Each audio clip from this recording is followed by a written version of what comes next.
tengok. Maksudnya masa longgarkan tali gantung tu, mayat tu akan mendengus lah. Berengus sikit, keluar sikit angin. Itu. Lebih kurang gitulah.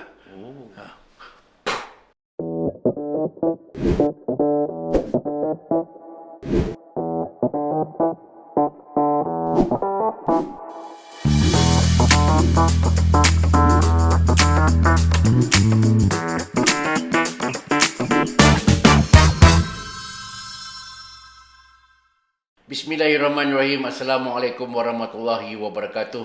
Selamat datang ke channel Tanah Berdaulat dalam program eksklusif bersama Syaril. Baik tuan-tuan dan puan-puan, jangan lupa untuk like dan subscribe channel YouTube kita.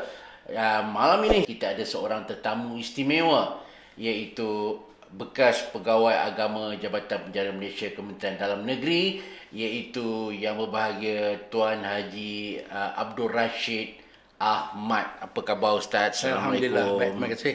Selamat datang ke kita punya program eksklusif bersama Syaril Ustaz. InsyaAllah, terima kasih Ustaz. Ustaz, kita mengundang Ustaz ni kerana kita mendapat banyak permintaan daripada pembaca di luar sana ataupun penonton di luar sana yang ingin bertanyakan mengenai satu topik yang agak tabu ataupun agak menyeramkan lah dalam istilahnya, iaitu mengenai banduan akhir. Kita pun tahu Ustaz, kalau kita tengok TV Ustaz, dalam drama-drama apa semua, banduan akhir ni sebelum nak menjalani hukuman, ada pegawai agama yang akan datang bercakap, berkaunseling dengan si pesalah itu. Jadi tuan-tuan dan puan-puan, untuk orang kata apa, clear the air ataupun nak menjelaskan sebenarnya apa yang berlaku ataupun momen-momen terakhir sebelum seorang banduan itu menjalani hukuman gantung. Sebab itulah tuan-tuan dan puan-puan, kami sangat berbangga untuk membawa Tuan Haji Abdul Rashid sendiri, orang yang berpengalaman berpuluh tahun di dalam institusi penjara, khususnya dalam berhadapan dengan banduan akhir. Baik Ustaz, tanpa orang kata tak kenal maka tak cinta Ustaz. Mungkin kita nak tahu sedikitlah latar belakang Ustaz. Bagaimana sebenarnya Ustaz ni boleh terjebak ni dalam institusi penjara. Silakan Ustaz. Assalamualaikum warahmatullahi wabarakatuh. Apabila ada iklan dalam surat khabar yang memperkirakan sesiapa yang berminat untuk bekerja di Jabatan Penjara di bahagian pemulihan orang-orang banduan, saya terbuka hati. Mungkin juga waktu itu saya belum bekerja lagi, selepas habis belajar, saya isi borang. Alhamdulillah, kami dipanggil temu duga. Dan pada waktu itu, cara temu duga dia sangat special. Selain dia tengok kita punya dokumen kita dibawa ke dalam dewan yang dikumpulkan orang-orang banduan. Dan kami bercakap secara bergilir seorang demi seorang, di mana pada ketika itu ada seramai 9 orang calon yang nak dapatkan jawatan, hanya satu jawatan saja. Agak-agak tahun bila tu Ustaz? Tahun 71 ke 70, gitulah, lebih ke 71 kali. 9 jawatan 01. Satu. Yang interviewnya 9. 9. Oh, okey. Alright, di mana tu? Di Pudu ke apa? Di Pudu. Di Pudu. Okey, alright. Okay. Setelah serahkan semua dokumen yang berkenaan, dan saya dibawa ke dewan untuk mengajar, berkurang itulah istilahnya, untuk bagi ceramah ketua mengajar banduan. Saya kira bukan 40 orang banduan. Ini tugas pertama ni? Belum tugas lagi, Interview. Nak tengok bakat kita boleh ke depan banduan. Okey. Tapi Alhamdulillah, sebab saya pernah mengajar sebelum tu, jadi pada saya tidaklah menjadi satu masalah sangat. Diberi saya sebatang kapur dan ada, dulu tak ada whiteboard, dulu pakai papan hitam apa panggil. Diminta saya mengajar dengan membawa sebuah satu ayat Quran siap menterjemahan dan ulasan, dan sepotong hadis siap menterjemahan dan ulasan. Alhamdulillah, selepas itu dia bagi masa lebih kurang 10 minit tulis, dan sampai masa jemput orang yang kedua dan seterusnya lah. So dia agak unik. Selepas selesai program tu, pegawai yang berkenaan akan tanya banduan. Antara 9 tadi, nombor berapa yang you rasa boleh faham cakap dia, semua tunjuk saya. Itu dah rezeki lah kan. Alhamdulillah. Okey. Kemudian saya dikeluarkan surat tawaran dengan syarat lulus periksaan doktor. Okey. Saya buat medical check up, alhamdulillah lulus, dan saya melapor diri pada 7 bulan 2 tahun 1972 Di penjara. penjara Pudu. Itu sebab sedikit. Itulah Ringkasnya macam mana ni? Itulah. Ustaz, untuk pertama kalinya daripada kampung mana Ustaz? Sabak Benam. Daripada Sabak Bernam, datang ke Kuala Lumpur. Ya. Kalau orang lain datang ke Kuala Lumpur sama ada masuk belajar ke ataupun bekerja. Ini Ustaz hari pertama sampai-sampai kena lapor diri ke penjara Pudu. Ya, betul, Kita pun tahu especially tahun-tahun 70-an di penjara Pudu ni memang syarat dengan banduan yang notorious, yang ganas-ganas dan sebagainya. Itu yang kita nak Ustaz kongsikan sikit, macam mana perasaan Ustaz hari pertama kerja berhadapan dengan gangster-gangster dengan banduan-banduan sebegitu. Memang sangat mencabar. Dan takut tu tak boleh lepas, tak boleh elak lah. Tapi bila saya berdepan dengan orang banduan ni, dia begini. Dia ada 2 kategori. Ya. Orang yang masih belum bicara, kita panggil orang tahanan. Sama ada tahanan mahkamah rendah atau tahanan mahkamah tinggi. Dah jatuh hukum baru panggil sebut banduan. I see. Maknanya macam reman lah Ustaz. Ya. So, tanggungjawab saya ke semua kategori banduan ini, saya akan berdepan dengan mereka. Okey. Jadi, tugas saya di peringkat awal ialah untuk mendekati mereka, dan saya tidak pandang mereka sebagai orang yang hina, orang kita agak kawan, jadi mudah nak bercakap pun mudah, dan saya percaya insya-Allah dia tak akan ganggu saya. Itulah pada permulaannya. Yang penting mereka dapat kepercayaan bahawa saya memang betul-betul nak bantu pemulihan mereka. Itu saya yang saya dapat bertahan sampai 31 tahun. Tu dia 31 Saya bebas tahun. tahun 2002. Bebas perkataan pun guna perkataan bebas Ustaz, dari segi keselamatan Ustaz, pergerakan guru agama di penjara ni macam mana Ustaz? Okey, kita tidak bergerak sendiri. Okey. Kita ada escort yang mengiringi kita, ya, especially ketika kita berhadapan dengan banduan-banduan akhir. Kat condemn cell tu, itu semua tempat menahan banduan-banduan yang akan menjalani hukuman gantung. Saya akan jumpa. Masa tu di penjara Pudu tidak ada kemudahan macam di penjara yang lain, Kajang umpamanya. Saya pergi bilik ke bilik. Tapi saya tak masuk ke bilik. Diorang dalam, saya kat luar. Oh, diorang dalam, Ustaz kat luar. Kalau bersalam pun jangan tangan saya masuk. Nanti dia rentak tangan saya. Tangan dia keluar. Dia kena keluarkan tangan. Itu pegawai beritahu lah Ustaz. Kalau nak bersalam, biar tangan dia keluar, jangan tangan Ustaz masuk. Okey. Itu kita kena ingat lah. Okey. Itu dari segi sebagai pencegahan lah. Ya, takut. Ada juga sangkaan-sangkaan yang mungkin Yalah, berlaku. mistik-mistik lah. Mesti ada. Ustaz, pakaian apa Ustaz guru agama ni? Pakai putih. Baju putih? Baju putih. Bus jaket? Bus jaket? Seluar hitam? Seluar hitam. Lepas tu pakai songkok? Songkok biasa. Songkok Bukan biasa. songkok hijau tu. Okey. Dulu masa tahun 70-an, warda pakai seluar pendek. Okey. Kemudian pakai songkok. Itu yang punya uniform. Dia berubah dan berubah sampai sekarang lah. Alhamdulillah. Jadi saya kekal lah uniform saya. Jawatan saya guru agama, bahagian pemulihan orang-orang banduan, ya, penjara. Okey, Penjara Ustaz. Malaysia. Masa mula-mula masuk tahun 71 tu kan 72 tu kan dalam beribu-ribu banduan tu hanya seorang saja guru agama. Betul. Waktu tu hanya saya seorang guru agama, dan saya terpaksa round ke semua tempat, especially blok tahanan mahkamah tinggi. Dia belum jatuh hukum lagi. Ya, dengan busuknya, tapi diorang dalam, saya kat luar, jadi dari keselamatan tu tak ada masalah lah. Cuma bau sebab dia dalam sel tu diorang berak ke situ, ada tong Dia tong hitam tong hitam tu pagi-pagi dia tunjuk lah bawa keluar. Dulu tak ada toilet dalam Tak ada, dalam tak sel ada, tak ada. Maknanya tiap-tiap orang dibekalkan satu tong. Tiap-tiap bilik. Dalam Bukan tiap-tiap orang. So kalau dia 6 orang tu, Ha? sama 6-6 tu melabur kat situ lah. Kongsi satu tong. Ya, satu tong. Oh dia. So mana kalau saya keluar pun dengan baju-baju semua berbau. Okey. Tapi biasanya pagi-pagi dia orang angkat keluar. Jadual tugasan tu macam mana? Pegawai agama di penjara ni. Okey. Ha. Itu kita akan atur lah. Misalnya katalah hari Isnin. Okey. Pukul 9 sampai pukul 10 saya berada di blok banduan tahanan Mahkamah Tinggi. Itu secara umumlah kita akan cerita di situ mengenai keperluan kita sebagai seorang Muslim.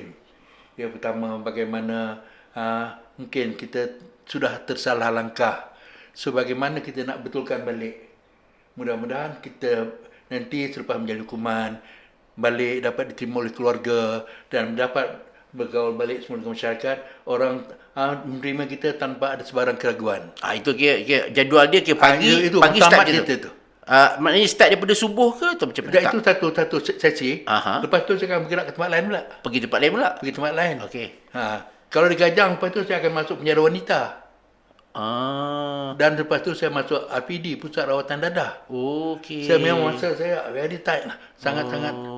Sehinggalah saya, Alhamdulillah, atas kesedaran pihak Jabatan Penjara, kami bincang dengan JAKIM. JAKIM setuju untuk mengantar pegawai-pegawai mereka untuk bantu di penjara. Dan Alhamdulillah, sampai sekarang, JAKIM Okey. yang ambil peranan. Pada tahun 70-an tu kita hanya dengar penjara Pudu. Penjara di ibu negara lah. Ya, ya. Masa tu tahanan wanita di mana Ustaz?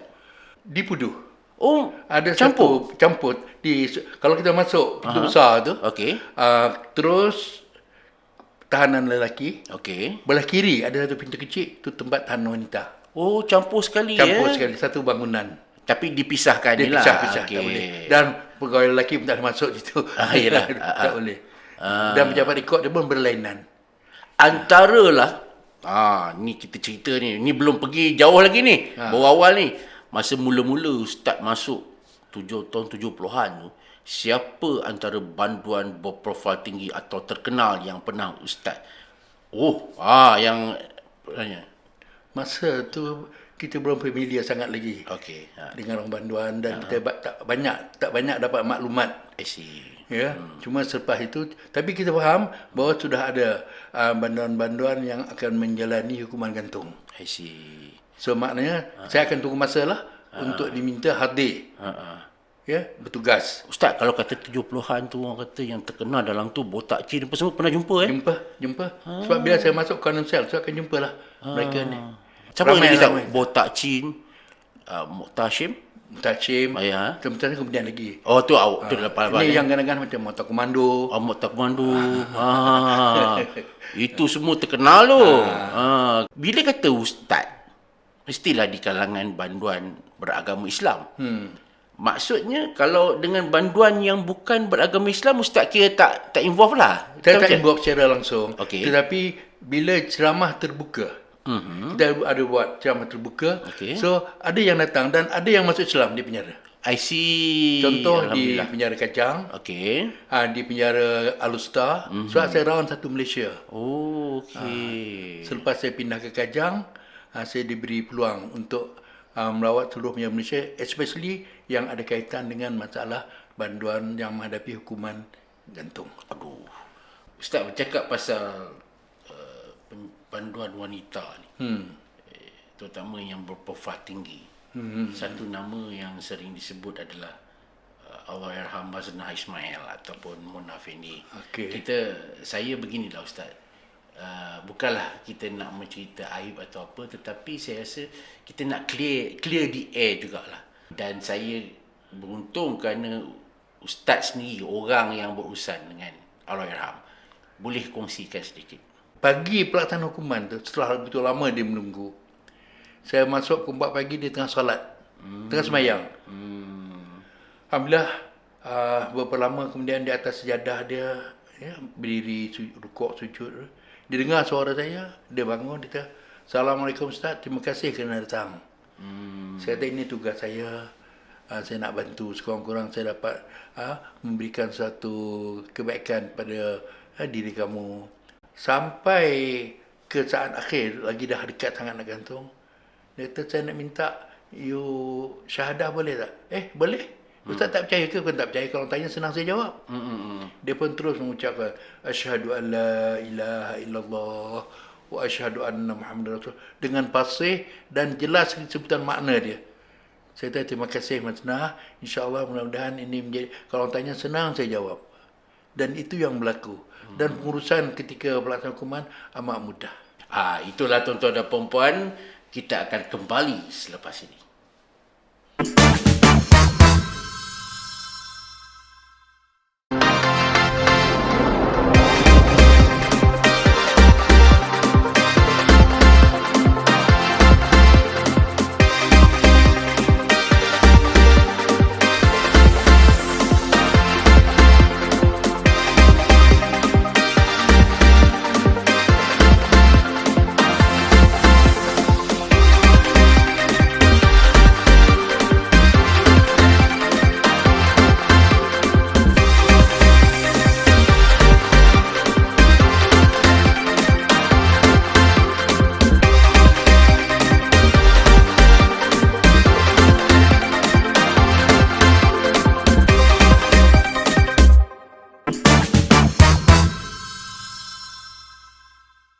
Terima kasih tuan-tuan dan puan-puan kerana masih bersama kami, dan seperti mana yang 15 minit pertama tadi kita bersama dengan Tuan Haji Abdul Rashid Ahmad, iaitu bekas pegawai penjara Kementerian Dalam Negeri. Tadi awal-awal tadi kita berkongsi tentang bagaimana Tuan Haji boleh involve ataupun terlibat dalam institusi penjara.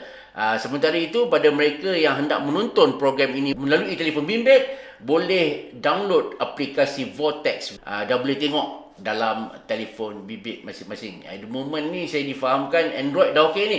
iOS akan tak lama lagi pengguna iOS juga boleh menikmati tontonan yang sama. Tuan Haji, tadi 15 minit pertama tadi kita bercerita tentang bagaimana Tuan Haji masuk ke dalam institusi penjara. Inilah sampai ke topik yang memang kita undang Tuan Haji pada malam ini. Tadi Tuan Haji pun ada sebut, iaitu topik banduan akhir. Baik Tuan Haji, bila sebut pasal banduan akhir ni, kita dengar macam-macam cerita kat luar. Orang ni bercerita macam ni, orang ni bercerita macam ni, orang ni bercerita macam ni. Lepas tu kalau kita tengok drama-drama, cerita drama, filem-filem, disiarkan sebelum nak gantung begini, sebelum lepas gantung begini. Tapi terima kasih Tuan Haji kerana tujuan kami jemput Tuan Haji untuk memberi pencerahan sebenarnya apa yang berlaku. Mungkin soalan pertama kalau saya nak tanya pada Tuan Haji sendiri, apa yang dimaksudkan dengan banduan akhir ni? Bila kita sebut banduan akhir, makna bermula daripada ditahan di bawah tahanan Mahkamah Tinggi. Dan proses perbicaraan berlangsung, Mahkamah Tinggi dan seterusnya lah. Bila sampai ke penghujung itu dan dah disabitkan dengan tuduhan dia, Mahkamah dah sabitkan, mereka akan dijatuhi hukuman gantung sampai mati. Cuma jarak masa di antara jatuh hukum dengan pelaksanaan hukuman itu agak panjang masa. Mungkin ada yang mengambil masa sampai bertahun-tahun. Itu sebab baru kita dengar mengatakan ada yang gila. Wallahualam lah. Tapi semasa saya di penjara, mungkin sebab kita selalu mendampingi mereka. Kita beri harapan, kita bagi rangsangan, jangan patahkan semangat dia. Walau selagi tali belum sampai ke pangkal leher, jangan terus kata dah tak ada harapan. Tidak. Apa yang penting, kalaupun berlaku, itu berlaku, mati dalam iman dan husnul khatimah. Yang maksudnya yang kata boleh jadi gila tu maknanya tekanan psikologi lah. Dia begini, menunggu. Masa menunggu daripada dia jatuh hukum, katalah dah semua peluang dah tak ada lagi. Sabit, rayuan apa semua dah habis. Dia bermula pada tarikh situ dia akan menunggu bila dia akan digantung. Dia tidak tahu. Even kami sini pun tak tahu. Cuma bila dah sampai masa-masa tu nanti adalah maklumat-maklumat kerana benda ni dilakukan secara rahsia, sulit. Sebab kita tak mahu maklumat tu sampai ke perantauan banduan. Akan menyusahkan bagi orang yang menjaga dia dan menguruskan dia. Betul. Itu yang berlaku. Jadi proses pemulihan ini bermula bila kita dah beritahu tentang banduan-banduan akhir ini yang akan menjalani hukuman gantung, kita cuba dekati situ. Memula proses pendidikan di situ. Ya. Jadi yang jadi masalah kata boleh jadi gila. Dia gantung hari Jumaat. Gantung hari Jumaat. Okey. Bila sampai hari Rabu tu dia dah berdebar dah. Walaupun dia tak tahu lagi tarikh. Tapi dia tahu dia nak kena gantung. Tapi dia tak tahu bila. Kan menunggu itu satu penyeksaan. Betul. Itu yang boleh gila tu. Hari Rabu je dah dudak-dudak dah. Ada tak panggil besok? Kalau ada panggilan besok hari Khamis, confirm. Akan jumpa keluarga. Akan dibacakan waran perintah pelaksanaan hukuman. Dan pagi Jumaat, sebelum pukul 6, dia akan digantung. Okey, Tuan Haji, berdasarkan pengalaman Tuan Haji yang masa kerja dululah Ya, ya. daripada tarikh katalah mahkamah tak ada dah, semua dah memang tak ada, Roy Wan semua dah habis, hingga ke tarikh dia digantung, selalunya duration masa tu dalam berapa anggaran? Sangat panjang. Sangat panjang. Panjang berapa panjang? Ada yang 8 tahun. 8 tahun tak gantung-gantung? Ya. Okey. Itulah tadi. Masa menunggu itulah. Setiap kali sampai hari Rabu, dia berdebar. Ada tak besok panggilan? Panggilan aku ke? Bila sampai hari Khamis, tak ada panggilan, hidup seminggu lagi. Oh, ya. So, bagaimana dia punya torture dia. Torture mental Ya, kan. ya. So, kalau kurang-kurang kita dekati mereka, kita bagi panduan-panduan yang boleh menjadikan mereka hidup bertenang. Walaupun dia tahu dia akan dihukum. Tapi apa yang penting, selagi tali belum sampai ke pangkal leher, dia jangan putus asa. Dia orang ni duduk dalam bangunan asing lah, blok asing. Iya. Okey. Panggil condemned cell. Condemned cell lah. Ya. So, mana seorang-seorang? Satu bilik, satu orang. Oh, satu orang. Oh, banduan akhir ni satu orang satu bilik. Iya, satu bilik. Okey. Dulu penjara Pudu, kemudahan bilik air, kemudahan air tak ada dalam bilik, dalam sel. Okey. Dia akan keluar. Betul. So nanti pegawai-pegawai berkenaan akan bawa dia lah untuk mandi apa semua tu, kurung balik. Di penjara Pudu ni, kita cerita pasal penjara Pudu. Ya. Condemned cell pun tetap seorang satu bilik. Tetap tak pernah berlaku. Oh. Tapi kalau tahanan mahkamah tinggi itu biasalah. Dalam sel tu mungkin 3-4 orang. Dia tak boleh berdua. Paling tidak bertiga. Okey. Takut kalau berdua kan buat kerenah pula. Okey. Faham? Okey. Saya difahamkan bila kata blok asing, blok banduan akhir ni. Ya. Okeylah, satu orang seorang. Ya. Kemudian lagi berapa hari? Bilik satu orang. Dia ada banyak panjang bilik tu. Okey, panjang itu. Panjang lagi. So beberapa hari sebelum nak digantung tu ataupun sehari sebelum digantung tu katanya masuk pula bilik lain, betul? Itu apa pula tu? Okey. Biasanya bila dah sampai tarikh pelaksanaan hukuman, proses pertama pembacaan waran perintah pelaksanaan hukuman akan dibuat oleh biasanya pegawai penjara lah. Akan bacakan, sebut nama dia, sebulan kes begini-begini, mahkamah begini-begini, dan telah sabit bahawa hukuman gantung atas kamu akan dilakukan besok pagi jam 6 pagi. Apa permintaan kamu? So biasanya nak jumpa keluarga. Dah keluarga dah ada tunggu kat luar lah. Selepas tu proses biasalah, dia akan timbang berat badan, akan tinggi apa semua. Sebab itu bergantung pada tali nanti. Okey, jadi kita masuk bab tali tu. Ni yang kata bilik sebelum ke chamber tu. Belum kerja. Okey. So daripada situ bila dah baca waran, dia tak balik bilik asal dah. Oh. Dia akan hantar ke bilik menunggu. Oh, bilik menunggu. Ya, bilik menunggu sebelah chamber. Sebelah chamber. Ya, betul. Itu seorang jugalah. Seorang. Adakah bilik dia lebih besar ke atau sama juga? Saya sama. Apa tujuan kenapa ada bilik menunggu pula tu? Waiting room ni? Dah mudah besok bila nak gantung tu. Keluar dari situ buat ke chamber, tak sampai 10 langkah pun dah sampai. Oh, betul-betul sebelah. Betul. Kalau tidak nanti dia pengsan lah, dia Nangis macam-macam meraung lah. Dari segi apa untuk memudahkan proses pelaksanaan hukuman tu. Okey. Maka mereka dipindahkan daripada bilik asal ke tempat menunggu. Ada bilik akhir, bilik menunggu dan tempat gantung Ya. chamber. Dia sebelah menyebelah saja. Sebelah menyebelah. Ha. Saya duk terbayang ni. Okey, banduan akhir ni Ustaz, diorang ni boleh ke bebas bergerak dalam penjara? Tidak. Okey. Kalau bebas bergerak pun mungkin dia nak exercise di dalam blok lah. Jalan ke hulu ke hilir gitu, masuk bilik balik lah. Oh, dia tak boleh keluar daripada blok tu. Dia tak boleh buat kerja Tak ada. jahit baju apa macam orang lain. Tidak. Oh, special jugalah. Memang dia tak boleh keluar Okey. daripada bilik tahanan dia. Sebab risiko tinggi. Risiko tinggi. Tapi sepanjang yang saya berkhidmat, cuma ada 2-3 kali lah insiden berlaku di penjara Pudu. Itu masa zaman Botak Chin dulu lah. Itu insiden apa tu?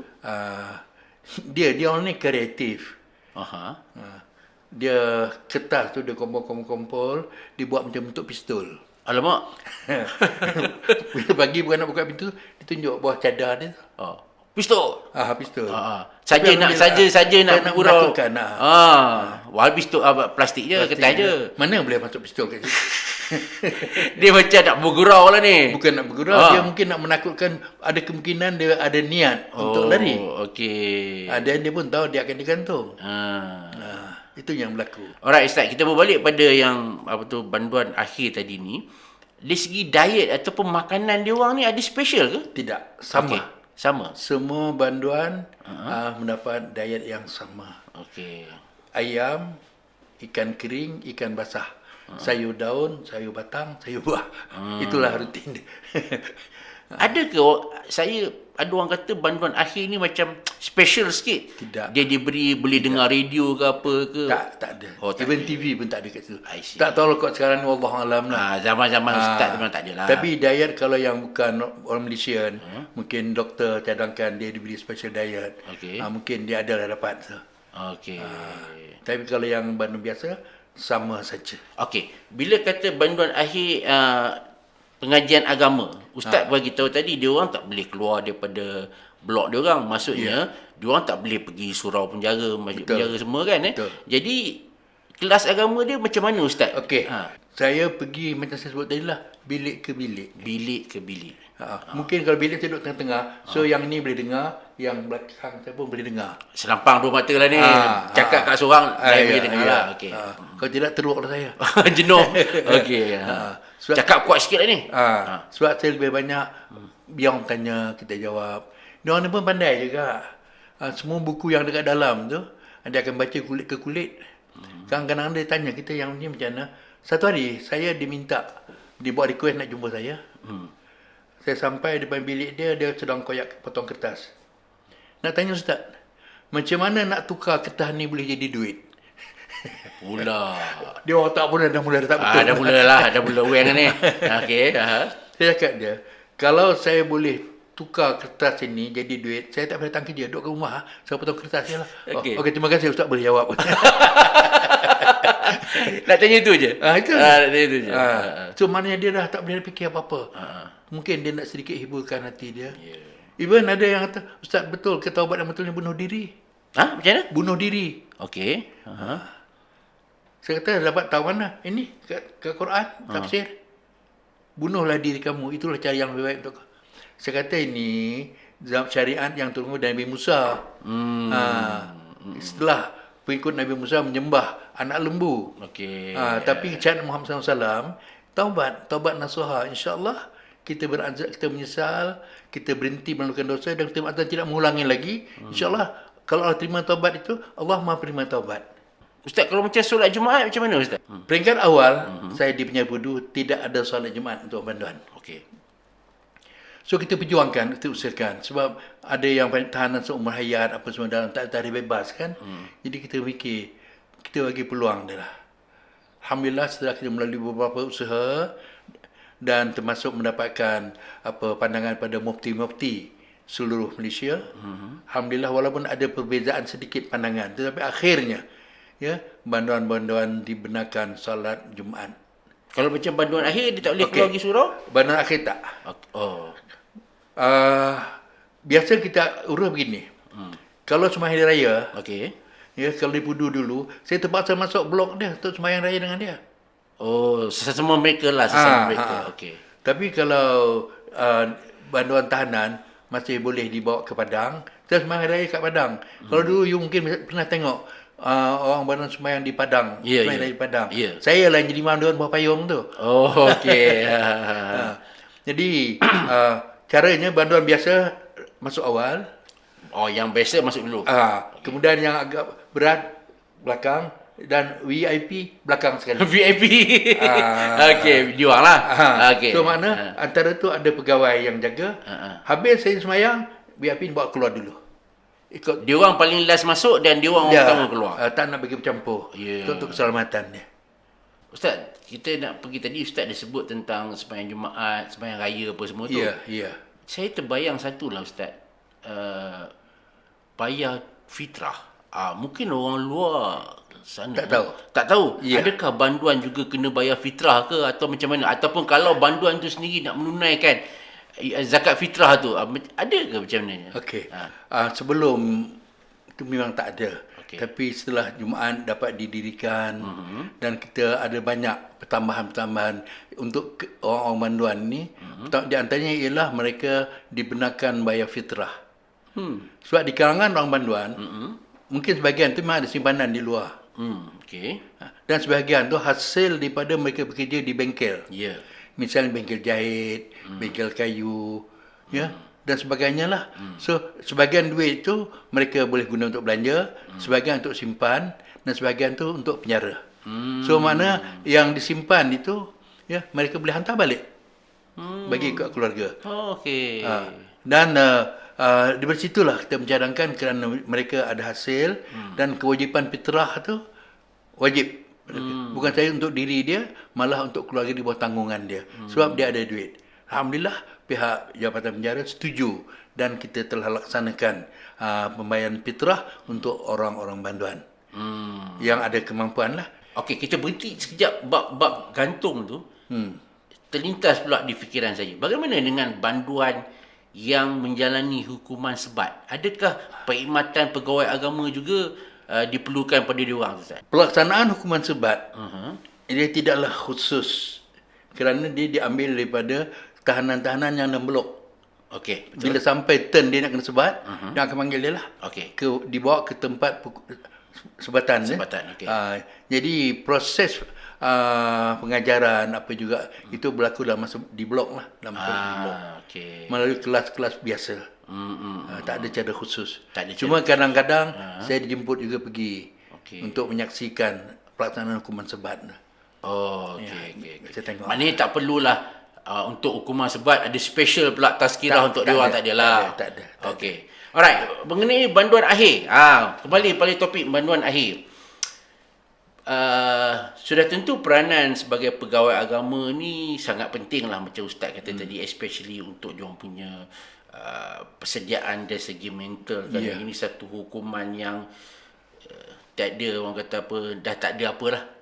Betul. Hukuman dia terus kematian. Ya, betul. Apakah bentuk ataupun silibus lah kepada banduan-banduan sebegini, Ustaz? Proses membimbing mereka seawal mereka masuk penjara. Okey. Sama ada pada tahanan riman atau setelah jatuh hukum dan setelah mereka didapati sabit dengan tuduhannya. Jadi pada masa hari pelaksanaan itu kebiasaannya, ya, saya akan cadangkan perbuatan kamu di dunia ibarat kata kalau bunuh balas bunuh. Ya, itu hukuman. Tapi dosa kamu antara kamu dengan Allah. Kalau taubat kamu Allah terima, mungkin kamu lebih baik pada saya, daripada kami. Kami tak tahu time nak mati, kamu tahu. Maka tumpukanlah dengan sepenuh hati, pasrahlah terhadap hukuman itu. Ada hikmah di sebalik itu, ya, yang hanya Allah tahu. Boleh jadi suatu perkara kamu tak suka, tapi dia baik untuk kamu. Siapa yang suka nak mati? Boleh jadi kamu suka sesuatu tapi dia tak baik untuk kamu. Ya. Yang tahu Allah, kamu tak tahu. So kalau Allah tak nak bagi jalan, di situlah kamu dapat bertobat dengan sepenuh hati. Kan tobat ni menyesal, berhenti pada buat dosa, apa lagi buat dosa dia dah kat dalam tu. Yang ketiga, berazam tidak akan mengulanginya lagi. Maka diterimalah taubat. Yang penting ada rasa menyesal. Kita tanamkan tu. So nanti bila sampai masa pelaksanaan tu hukuman dijalankan, saya suruh dia mengucap dulu. Dan sepanjang daripada sel ke chamber, saya cuma kata dia, ingat Allah lah hati. Masa bila dah terasa tali tu letak kat leher, jangan lagi lafazkan sebab takut tergigit lidah masa jatuh. Okey. Ini part execution. Ini part execution. Kita akan kembali selepas ini.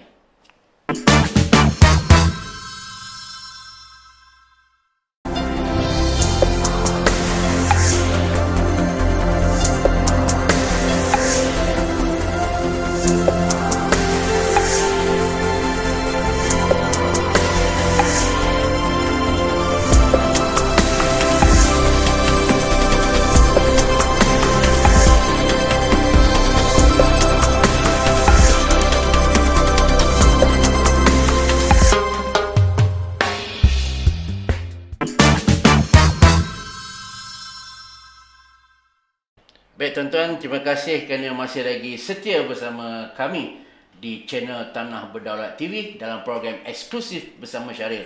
Kita bersama dengan Tuan Haji Abdul Rashid Ahmad, bekas pegawai agama di penjara ataupun yang terletak di bawah Kementerian Dalam Negeri. So kita panggil Ustaz malam ini secara eksklusif untuk berkongsi mengenai satu topik yang sangat orang kata menggerunkan, iaitu hukuman mati. Baik Ustaz, ini yang ditunggu-tunggu. Pelaksanaan hukuman mati. Di awal-awal tadi Ustaz bagi tahu sebenarnya tarikh itu adalah rahsia. Ya, betul. Di mana keluarga banduan dan banduan sendiri pun tak tahu Betul. bila yang dia akan digantung. Ya. Ustaz sendiri pula tahu masa bila. Bahagian unit tugas-tugas khas Okey. akan dimaklumkan awal kerana nak menentukan tarikh pelaksanaan hukuman. Tapi itu adalah arahan sulit dan tidak boleh siapa pun yang bocorkan maklumat itu. Walaupun Ustaz dengan isteri Ya, sendiri dengan keluarga pun tak boleh. Keluarga saya hanya tahu bila ada hukum gantung bila saya keluar awal pagi, awal subuh. Dia tahulah tu. Dia tahu lah mesti ada gantung. Okey. Sebab itu kita pegang. Itu kita punya rahsia. rahsia tu tak boleh bocor. Sebab bocor payah. Payah nak jaga. Walaupun Ustaz dah tahu awal ni ni akan kena gantung ni. Ya. Tapi diam, zip mulut. Biasanya yang saya tahu tu dalam kelas. Sebab dia orang ni datang hati kelas. Saya tengoklah di antara yang duduk depan saya tu. Dia ni nak kena, dia ni nak kena. Mana saya tahu time orang nak mati. Maknanya Ustaz ada insting. Nah, itu maklumat, bukan insting. Dah diberitahu awal. Dah diberitahu awal. Okey. Sebab tadi kita pilih tarikh tadi kan. Okey. Hantar ke AG. AG nanti akan putuskan. Barulah keluar waran perintah pelaksanaan hukuman. Masa Ustaz duk mengajar tu, katalah salah seorang banduan tu, Ustaz tahu. Kau tahu tak? Kau ni nak kena mati lagi 2-3 hari ni. Masa tu macam mana Ustaz ni? Ustaz tengok dia terpaksa berlakon lah, seolah macam tak ada apa-apa yang berlaku lah. Ya, memang kita cuba hiburkan. Kita tak nak menakut-nakutkan, menimbulkan kebimbangan. Sebab itu banyak kita bercakap tentang taubat. Taubat. Ya, Allah Maha Penerima taubat. Besar mana dosa kita pun, ya, Allah Maha Pengampun. Kalau kita taubat betul-betul, insya-Allah ramai ada orang yang dia hukuman gantung akhirnya lepas. Lepas? Yalah. Sama ada melalui proses mahkamah atau pengampunan. Terpulanglah pada pihak yang bertanggungjawab lah. Topik yang paling banduan akhir ni suka adalah taubat lah. Ya, taubat. Kita panggil penyucian jiwa. Atau tazkiyatun nafs. Jaga hati, bersihkan hati. InsyaAllah daripada situ, bertolak dari situ, kita nak timbulkan suatu kesedaran, suatu keinsafan. Ya, banyakkan zikir, kurangkan fikir. Itu yang Ustaz selalu pesan kat dia orang. Banyakkan zikir, kurangkan fikir. Bila kita ingat Allah, Allah ingat kita. Okey. Bila Allah ingat kita, dia jaga kita. Dia tolong kita. Ustaz, antara soalan paling favourite yang sering banduan-banduan akhir ni tanya kat ustaz ni apa dia? Macam mana nak dapat husnul khatimah? Macam mana nak mendapat kematian Husnul khatimah. pengujian yang baik lah. Ya. Oh, dia orang selalu tanya soalan tu Saya selalu sebut, biar nyawa tercabut pada badan, asal iman jangan tanggal dari lubuk hati. So macam mana you nak pertahankan tu? Jaga iman. Dan Nabi pesan, selalulah perbaharui iman kamu dengan mengucap La ilaha illallah Muhammad Rasulullah. Itu yang paling penting. So pendidikan awal tu kita nak pastikan bila sampai ke peringkat pelaksanaan hukuman nanti dia pasrah, dia rida dan dia sabar. Dan kita kata, insya-Allah mudah-mudahan Allah terima taubat kamu, Allah ampun dosa kamu, perbuatan di dunia dibalas, dosa kamu antara kamu dengan Tuhan. Kalau Tuhan terima taubat kamu, kamu mungkin lebih baik pada kami. Selalunya dia diterima penjelasan InsyaAllah. ustaz. InsyaAllah. Sepanjang yang saya berurusan dengan mereka, belum ada lagi yang pada ketika itu menunjukkan reaksi yang tidak baik. Ustaz, hari pelaksanaan D-Day, apa yang berlaku? Ini kita cerita 48 jam terakhir atau 24 jam. Okey. Ini katalah ibarat, na'udzubillah lah ni. Katalah saya sekarang ni berada di bilik akhir ni. Belum tahu ni saya akan ke bilik menunggu. So proses dia macam mana Ustaz? Mula-mula macam mana? Setelah perintah waran pelaksanaan hukuman diisytiharkan dan dia melalui proses timbang ukur dan ukur berat. Ukur berat dan tinggi badan. Berat dan tinggi. Kenapa? Sebab dia bergantung pada tali. Tadi. Okay. Kalau badan besar, tali panjang putus. Dia punya drop tu. Oh, okey. So maknanya dia orang kena timbang lah berat dia. Timbang dulu. Timbang dan sukat. Itu dia orang punya tugas lah, bagian teknikal lah. Ya. So maknanya bila dah dapat tu, dia akan jumpa dengan keluarga, dia boleh makan dengan keluarga. Di sinilah kadang-kadang yang saya cukup terharu. Mak datang jatuh pengsan. Saya juga lah kena pulihkan. Ustaz, yang kata berjumpa dengan keluarga tu, itu last visit tu. Gantung hari Jumaat pagi. Esok hari Khamis. Oh, sehari sebelum. Masa lunch tengah hari Khamis tu. Masa tengah hari Khamis tu. Ya. Masa ni baru banduan dia beritahu. Okey, kalau dia dibacakan waran apa semua. Masa ni keluarga dah standby. Dah standby kat luar. Oh, keluarga dah diberitahu lebih awal. Maknanya keluarga lebih tahu awal daripada banduan tu sendiri. Ya, betul. Sehari saja. Okey. Biasanya melalui balai polis lah. Tak nak maklumat tu bocor. Betul. Apatah lagi keluar dalam surat khabar. Pernah juga bila sebut baca perintah waran pelaksanaan, apa permintaan kamu? Nak jumpa Karpal Singh. Itu contoh. Nak jumpa lawyer. Dia masih lagi berharap ni. Harap ada peluang untuk selamat. Itu yang berlaku. Ustaz, yang kata jumpa family ni, masa ni banduan tersebut masih di Gari atau Gari. Masih still Gari. Cuma duduk boleh depan lah, bercuma-muka macam ni lah. Okey. Dia boleh peluk dengan anak dia ke Peluk isteri? gitu sajalah. Itu kita tak sangat takut bahaya. Ya. Itu tu pula dia boleh bicara perkara yang Dia menjaga. bicara. Okey. Dan makanan pun yang kita order daripada kantin. Tak boleh bawa makanan dari luar. Oh, yang kata makan akhir ni, bukan kata boleh request apa saja. Itu yang malam-malam dia dah sekarang ni masih dia tak masuk bilik menunggu. Okey, belum masuk. Okey, faham. Ini dengan family. Dengan family. Maknanya family tak boleh masak pada rumah. Tak. Kena beli kat kantin. Kau ada berbual racun? Oh, ya. Okey. Problem. Berapa lama Ustaz dia orang bagi berpeluang, penjara bagi peluang dengan family? Mungkin 1 jam, 2 jam. Ya. Dan ada juga kadang-kadang setelah kita pindahkan ke bilik menunggu, ada keluarga yang berjauh datang. Nak juga jumpa. So pihak penjara atau berbicara bagi jumpa. Oh, ada. Okey. Ada insya-Allah. Oh, masa tu memang menyayat hati lah Ustaz lah. Betul. Selepas pertemuan dengan keluarga, balik ke bilik. Hantar ke bilik. Dia tak boleh balik, dia hantar ke bilik dia. Yelah.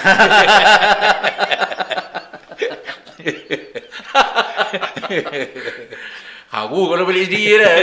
Okey, balik ke bilik akhir. Lepas bilik tu menunggu, hantar ke bilik menunggu. Hantar terus. Lepas tu lah yang hantar ke bilik menunggu. Dia tak balik lagi ke sel, condemn cell tak begitu lagi. Masa ni tak sempat dah nak ucap. Nak ucap bye-bye bye-bye kat kawan-kawan semua tak ada. Tak ada. Baju-baju dia tu? Nanti di sana dia dibenarkan memakai baju sendiri. Masa bila nak gantung? Masa di bilik masa waiting. Bilik menunggu tu. Dia kata okey dia nak pakai baju dia. Kita benarkan. Dia dah buat request awal tu memang baju dia ada simpan. Kita bagi baju dia. Tapi kebanyakan pakai baju banduan tu lah. Maknanya kalau dia kata saya nak pakai baju Melayu siap sampin, boleh? Kalau benda tu ada, kita boleh bagi lah. Tapi setakat ni tak. Tak adalah. Dia tidak letak pada baju, tidak letak pada pakaian, dia letak pada hati.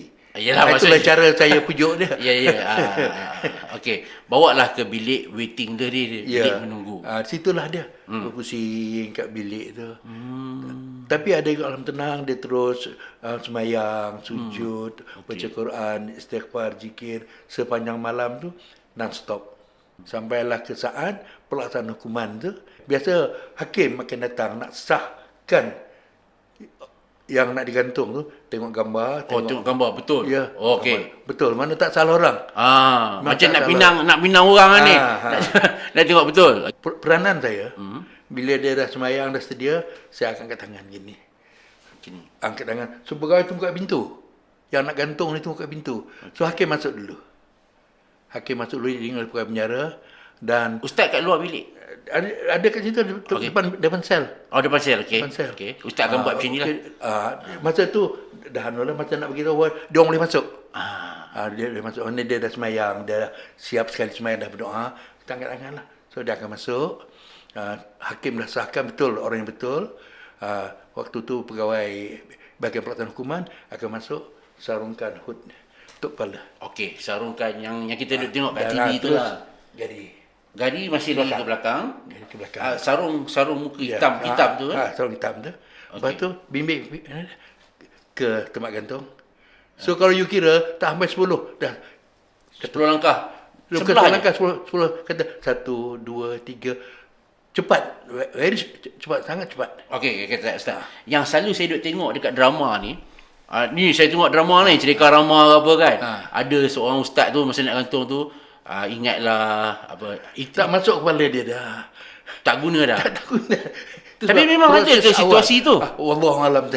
Ustaz sini dalam pengalaman ustaz memang tak ada. Tak ada. Masa tu lah, masa dalam sel tu lagi. Saya ada peringatkan. Dan awal sebelum tu lagi kita bagi ingat. Bukan masa tu je, maknanya sebelum tu kita dah. Sebelum. Jadi masa, katalah, saya duduk sebelah dia. Saya cuma tepuk dia. Tepuk. Tepuk. Jangan lupa Allah. Kadang tak sempat pun, pum, dia tu.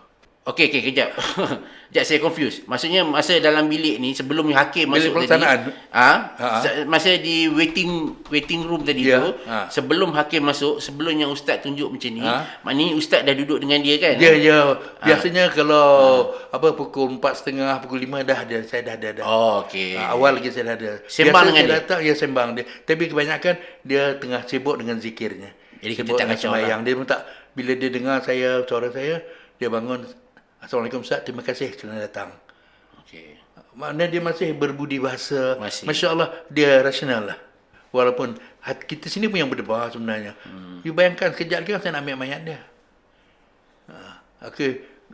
Tu dia mana dah bersedia sangat dah. Dekat sangat dah 2-3 minit je lagi. Saya angkat tangan lah. Angkat tangan. So, pegawai yang kena akan masuk. Hakim lah masuk. Macam ustaz kata tadi lah, masa tu nak berceramah ke apa semua dah tak guna. Tak masuk. Penat kita je. Buat penat je. Buat penat je. Dia pun dah, sebelum ni pun dah banyak lah dia dengar. Cuma kita just ingatkan dia, ingatkan Tuhan. Itu je Allah. Ingat Allah. Itu saja. Dan jangan lapaskan. Takut gigit lidah mata tarik. Pesan kat dia? Pesan. Oh, pesan kat dia. Macam mana ustaz pesannya kat dia? Masa dalam bilik lagi, Okey. nanti bila dah terasa tali, ingat Allah, Allah. Dalam hati, Allah. Jangan keluar sebut dengan lidah. Takut nanti bila sebut lidah, tergigit masih jatuh. Allah. Saya pun tak tahu reaksi ni. Kan, saya dengar pun saya dah ngeri dah ni. Okey. Habislah tu, hakim pun dah masuk dalam bilik. Okey, sah. Okey. Sipulan. Okey. Dia sarungkan Ya, gari. Terus bawa muka warna hitam. Lebih kurang itulah. Terus bawa ke chamber lah. Okey, bawa ke chamber berapa orang warder? Satu manduan, satu pegawai yang bawa dia. Masa tu ustaz ikut? Ada ikut, saya ikut. Ikut sekali Saya giling? ikut sekali. Saya berdiri atas pelantar tu. In case kalau saya terlebih, saya akan jatuh sekali. Oh. Ustaz berdiri sekali atas pelantar tu? Ya, berdiri kat pelantar tu. Tapi saya tahulah line tu. Ya, saya tahu. Sebab saya dah biasa sangat dah tu. Ush. Saya first time saya dengar ni, saya ingat ustaz duduk hujung nun jauh di sana. Rupanya the same platform. Betul. Okey. Platform nak gantung ni, sekali gantung berapa orang? 3. Oh, 3 orang. Tiga. Atas satu pentas tu? Ya, 3. 3 orang. 1, 2, 3. Kalau ada perempuan lah. Campur lelaki perempuan. Kadang campur. Oh, okey. Dan tali tu tak sama panjang. Yelah sebab tadi kata berdasar ambil bergantung kepada berat badan dengan tinggi. Jadi ustaz duduk di line belakang tu.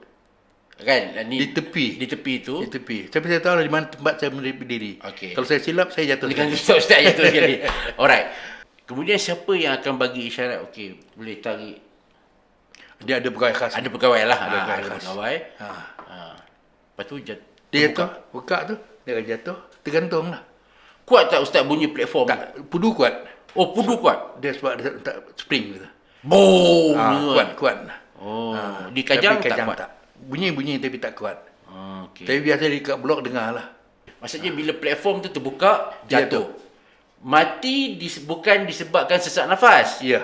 Tapi patah. Dalam 2-3 seken. Sebab hubungan oksigen dah tak sampai ke otak. Dia akan mudah mati. Ada tak bila jatuh tu dia macam menggelupur? Peringkat awal saya tak kuat sangat lah. Saya tengok itu yang hebat-hebat tu. Bila dia sentak kuat tu, patah ni. Sebab tu mayat dia betul-betulkan balik leher dia. Kalau tidak dia bengkok gitu. Ni kat luar ni kata ada yang gantung tak mati kena gantung dia kali, ada tak ada? Tak ada, bohong lah. Sama juga lah gantung pasir kat kaki dia. Itu bohong. Itu Hollywood boleh lah, cerita cowboy cerita cowboy boleh lah. Tak ada. Tak ada. Bila jatuh tergantung tu ustaz, berapa lama kita biarkan mayat tu tergantung? Kami akan pergi solat. Saya dengan hakim, dengan doktor, dengan pegawai penggunaan, kita sembahyang subuh. Okay. Lepas sembahyang subuh, kita terus pergi balik semua ke situ, baru turunkan mayat dah. Dan ada pegawai yang bertanggungjawab lah, lepaskan tali. Itu yang kata bila lepas tali itu ada keluar sikit, sebab dia sekat angin kan. Keluar sikit angin dia. Keluar daripada mulut mayat tu? Dia sekat angin kan. Okey. So, dia bunyi sikit lah. Maksudnya, masa longgarkan tali gantung tu, mayat tu akan mendengus lah. Beringus sikit, keluar sikit angin. Itu. Bukan gitulah. Bukan gitulah. Dia tersekat. Angin. Tapi kematian dia bukan sesak, tapi patah.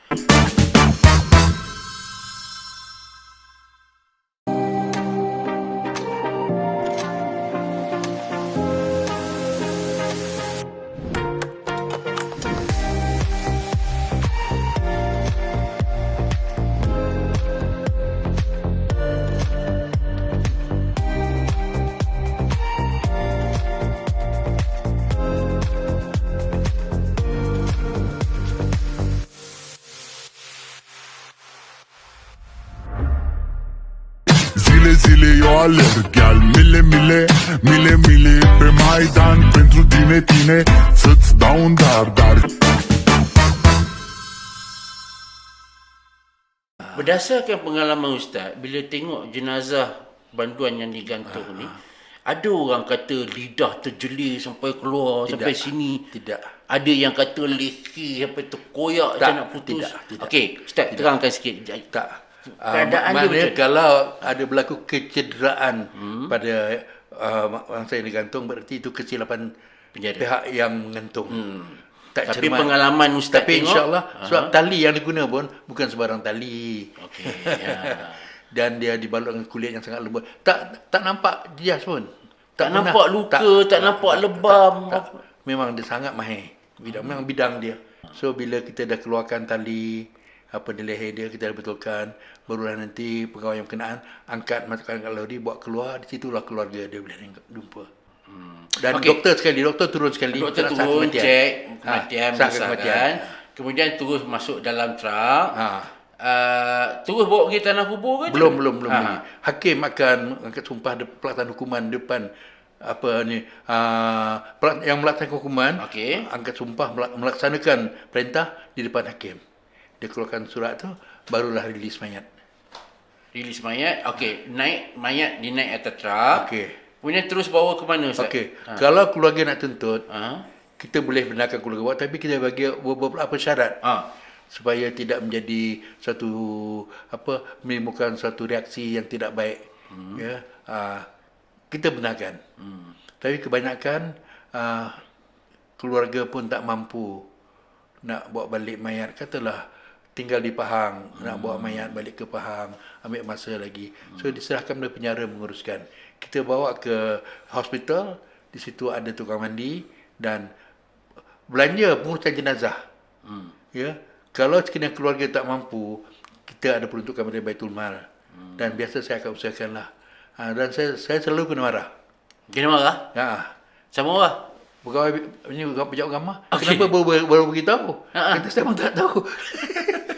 Walaupun kita tahu tak boleh beritahu awal, kan bocor rahsia. Oh, dia marah. Lain kali bagi tahu lah awal. Last minute minta duit. Macam lah meninggal biasa. Ya, dia tak faham. Tak faham. Kita pun tak salahkan dia. Lain kali bagi tahu awal lah Ustaz. Kamu nak uruskan. Suka hati dia. Dia tak tahu. Ya. Tak salah dia. Sekata, kalau kami beritahu datang awal, nanti kita akan terbengkar. Orang kata, siapa yang nak kena gantung? Akan panjang macam lebih baik. Esok gantung kami tu, tengah hari tu, saya akan pergi pihak agama, minta peruntukan. Peruntukan tu akan dibayar nanti oleh pihak pengurusan jenazah lah. Ustaz, banduan-banduan akhir ni, dia ada bagi wasiat? Ataupun dia cerita kat Ustaz? Ada juga. Ada Ada. Dia biasanya dia akan tulis surat kepada, kalau kes bunuh lah. Kes bunuh? Kata kalau kes bunuh. Okey. Dia minta tolong sama penjara melalui surat menyurat sendiri pejabat rekod penjara yang tapi dia yang tulis dan kita akan tapis, barulah dia serah pada keluarga dia, mengatakan dia telah pun menjalani hukuman atas perbuatan dia. Dia mohon ampun kepada keluarga yang menyebabkan dia disabitkan tentang kes kematian anak ke suami ke isteri ke dan sebagainya. Lanjutan daripada cerita tu. Ya. Lanjutan pada cerita tu, ada tak pengalaman Ustaz di mana banduannya nak digantung ni, dia membuat pengakuan eksklusif lah. Ustaz, terus terang, sebenarnya saya teraniaya dan tidak melakukan. Kenapa? Tak pernah. Tak pernah. Malah, Ustaz, cukuplah saya jadi contoh. Jangan orang lain nak ikut perangai saya. Sebenarnya ini bukan kes pertama saya bunuh Syarul Gol. Ada banyak kes lagi. Siap mengaku dia buat lagi banyak lagi. Ya. Saya terima hakikat ni, memang saya melakukan dia. Macam inilah Ustaz, tanpa menyebut nama. Ada orang tanya bagaimana pengalaman Ustaz dengan banduan A, banduan B, banduan C yang terkenal lah kes dia. Ya. Okey, secara kesimpulannya apa Ustaz nak bagi tahu? Pada lazimnya, ya, pertemuan awal itulah yang membongkar segala rahsia dia dan saya tak perlu tanya lagi. Jadi segala perkara yang berlaku dia dah maklum awal kat saya dan itu rahsia saya lah dengan yang berkenaan. Dan apa yang penting pada saya, dia sendiri sedar apa yang dia buat, ya, wala ganas mana pun. Ya, akhirnya kita dengar bukan saya dibunuh, dia kelar, dia bakar. Wallah, na'udzubillah min zalik. So mana terlalu kejam. Contohlah. Tapi apa yang penting di situ, kita sedarkan dia. Ya, kita sedarkan dia. InsyaAllah setakat ini belum ada yang bantah lah. Bila kita kata, ada tak rasa menyesal? Ada. Okey, bukankah menyesal itu satu daripada rukun taubat? Memang saya menyesal, Ustaz. Betul lah katakan, permulaan marah itu gila, akhirnya menyesal. Baik tuan-tuan dan puan-puan, kita hampir 1 jam kita bersama dengan Tuan Haji Abdul Rashid Ahmad, iaitu bekas pegawai agama penjara. Saya rasa kita masuklah soalan terakhir Ustaz. Ini kalau nak bercerita pasal ni 3 hari 3 malam tak habis ni Ustaz. Ini soalan yang standard lah. Bila bercakap tentang hukuman mati, kematian apa semua ni, orang Melayu kita ni, dia tak dapat lagi pada soalan pernah tak benda-benda mistik ni lah. Badi mayat lah, mimpi ngeri lah, kena kacau on the way balik rumah lah Ustaz, macam-macam. Okey Ustaz, kongsikan sedikit pada kami, ada tak Ustaz pernah mengalami situasi yang dimaksudkan? Benar. Pengalaman pertama, saya ingat tarikh 17 November 1972. Itu pengalaman pertama saya terlibat dengan pelaksanaan hukuman gantung. Apa yang berlaku? Biasalah ya, kalau lepas gantung saya dibenarkan balik. Saya tak payah bertugas lah hari itu. Saya rehat. Apa yang berlaku malam, ketika saya nak tidur, saya lelap mata nampak tali. Tali gantung lepas saya. Oh? Tiap kali nak pejam mata, nampak tali. So tak boleh tidur saya. Pagi besok saya pergi pejabat, bos panggil saya, dia kata, "Ustaz, ada apa-apa masalah?" "Ya bos, saya tak boleh tidur tadi." "Kenapa?" "Saya nampak tali gantung." Macam nak cerut leher saya. Okey. Tali tu datang ke Ustaz? Nampak tali datang ke saya. Kata, "Tuan, apa nasihat tuan?" "Okey, beritahu driver kita pergi kubur dia." Masa tu kubur kat Jalan Ampang. Okey.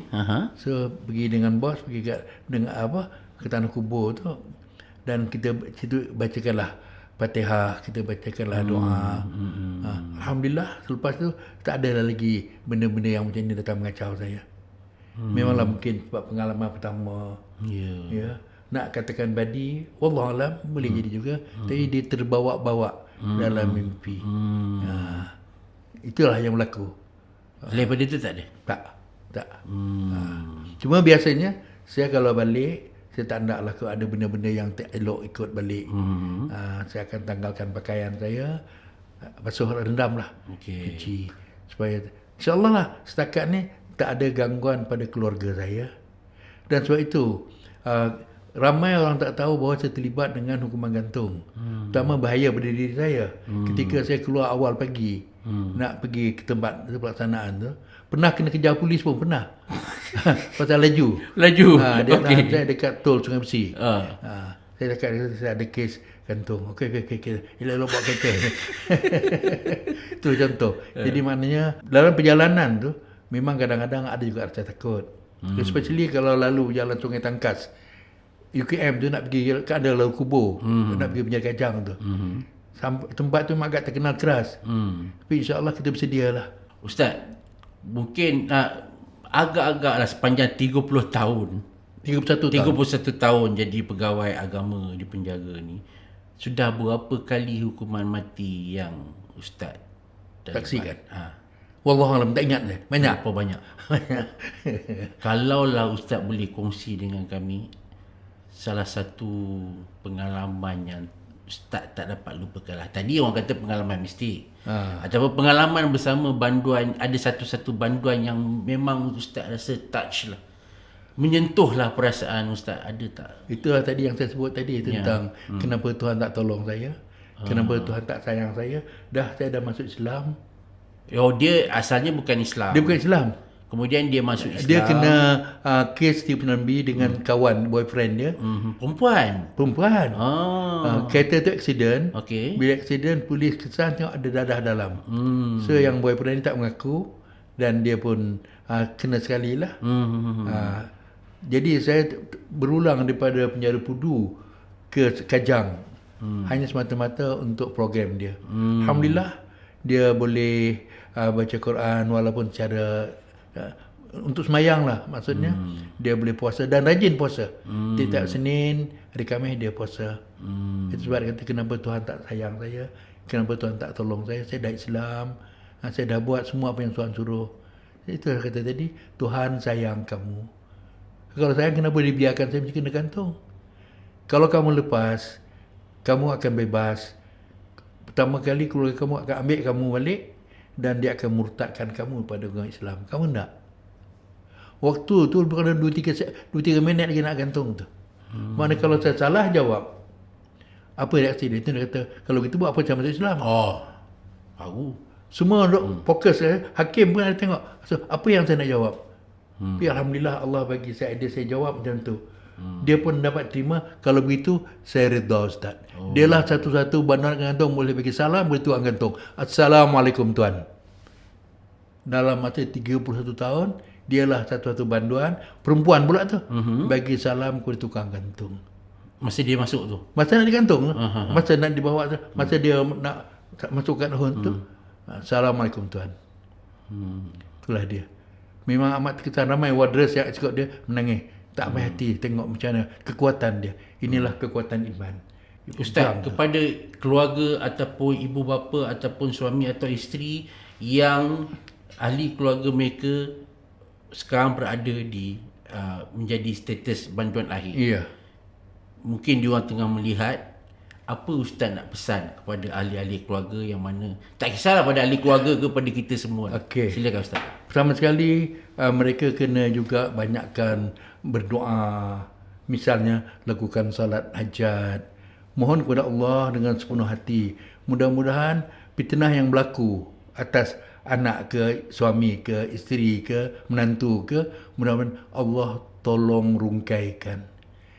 So ada banyak kes, akhirnya lepas bertali gantung. Walaupun dituaksa hanya melalui penjara sekian masa dan kemudian dia bebas. Baik, begitulah tuan-tuan dan puan-puan, selama 1 jam lebih kita bersama dengan bekas pegawai agama Jabatan Penjara Kementerian Dalam Negeri, iaitu Ustaz Tuan Haji Abdul Rashid Ahmad. Sangat satu perkongsian yang sangat menarik dan mengisahkan juga. Ini tuan-tuan, ini bukan maklumat kedua, maklumat ketiga. Ini maklumat orang yang terlibat secara langsung. Bahkan Ustaz sendiri juga orang yang sama-sama berdiri di platform tu. Cuma line dia di belakang sikit lah. Maknanya selain daripada cerita yang tuan-tuan dengar kat luar tu tak betul lah. Ini adalah cerita yang betul-betul daripada orang yang dah 30 tahun, 31 tahun dalam Jabatan Penjara. Terima kasih kerana bersama kami di channel Tanah Berdaulat TV khususnya, dan dalam program eksklusif bersama Syaril. Semoga ia memberi manfaat dan memberi pengajaran kepada kita semua. Terima kasih Ustaz. Sama-sama. Sekian, wabillahi taufiq wa hidayah. Wassalamualaikum warahmatullahi wabarakatuh. Waalaikumsalam warahmatullahi wabarakatuh.